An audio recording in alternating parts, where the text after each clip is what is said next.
Nene. Ano man? Sublan akong baso. Ano man ba? Makikisubli ka ng baso. May baso man ika?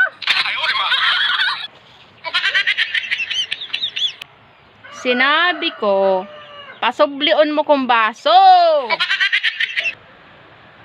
May kanya-kanya na nani kita ng baso. Makikiinom ika sa baso ko? Abo ko daw. Gayon na kang baso ko. Garo ako. Nunyan lang ako nagpangit. Taday pa ako nagkarigos.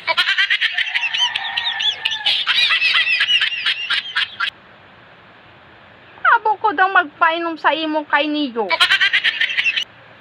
Bata-bata na kang ngislo mo. Makikiinom ika sa kuya.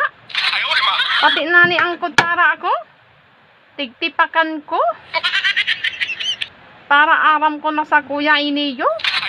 Para dai ka sigin soble. Masubli ka pa. Napaparong mo na pala na araw ka iniyo ang hangaw ko. Ikakalatikat mo pa. Abo ko sa imo magpasubli ka niyo. May sabiri mo ikang baso ba kung kuanon mo ta. Hugak mo talaga dyan magtindog. Gayon ko na. Dahil ka na supog makisublian. Nangangahas ka pang magpara sabi-sabi ka yan. Ay, porsado yan eh.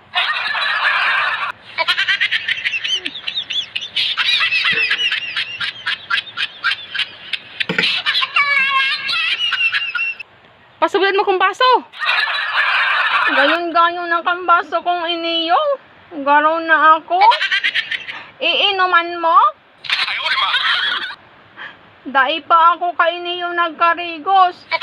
Magayon na ako. Lalong na kung magkarigos ako at yan. Mas magayon ako. Pasubli ako ng baso. Tanapapaha ako. Dai mo na ko hindi patindugon. Abo ko manani. Kaartihan kang aking iniyo ah. Abo ko manani. Mawawalat manani didiyo ang hangaw mo. Laro naman nani kalawang ang parong kangislo mo. Gayon na kaniyo garo na ako. Pag nagkarigos ako at yan, mas magayon ako lalo.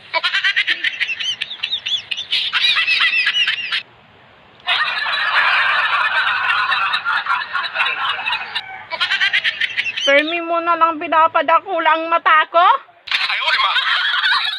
At dakula ang kabaag sa det. Sa konsumisyon sa imo. Oh, igong mabakal ng yelo. Pabakali mo na. Alat lang. Paano man naging yelo yan? Na nagtagas man lang yan na tulog. Ang apo dyan puti. Bakong yelo.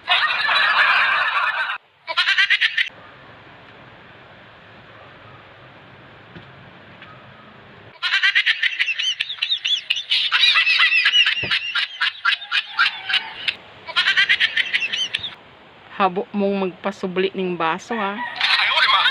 Kaartehan sa na pirmi ang pinapairal mo ha. Hilingon ta kung makaarte ka.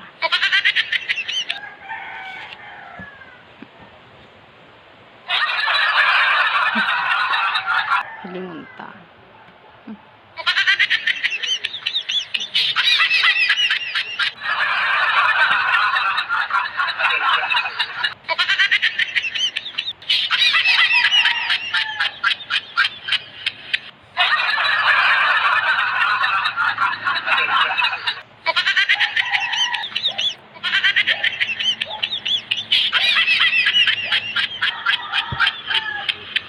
Hilingon ta kung hanggang sain ang kaartehan mo.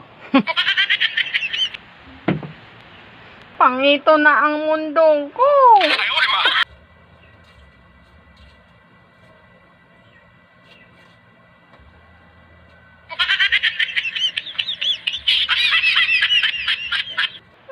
Dadakulo na naman sinusugo sa kuya.